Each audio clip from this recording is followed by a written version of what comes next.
It began with a king in exile and ended with Ireland under a foreign crown. The year was 1169, when a single act of desperation changed Irish history forever. Diarmait mac Murchada, the ousted king of Leinster, had lost his throne to his rivals and to the High King Rhédri Ua Conchobar, ruler of all Ireland. Exiled and desperate, Diarmait crossed the Irish Sea seeking help from the Norman lords of Wales.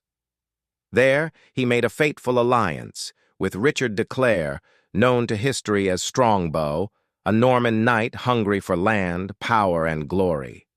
In exchange for Strongbow's military aid, Diarmait offered something greater than gold, his daughter Eowif's hand in marriage, and with it, the right to rule Leinster. The following year, in 1169, Norman Welsh forces landed at Bannow Bay, bringing armored knights, siege engines, and a new kind of warfare unseen on Irish soil.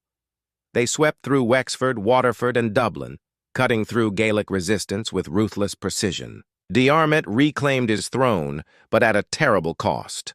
For when the Normans came, they did not leave.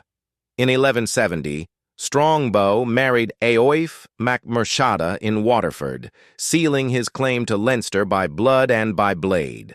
Alarmed by the rise of his vassal's power, King Henry II of England crossed the sea himself in 1171, the first English monarch ever to set foot in Ireland. The Norman knights bent the knee, and Ireland's fate was sealed beneath the English crown. The Norman invasion began as a plea for help and became the opening act of centuries of conquest and resistance. It gave rise to the great Norman Irish houses, the Fitzgeralds, Burkes, and Butlers, families who would later call themselves more Irish than the Irish themselves.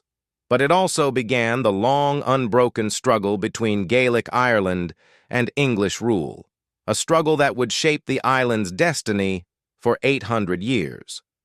Follow for more stories from Ireland's bloodlines, where every victory, betrayal, and dynasty still echoes through the centuries.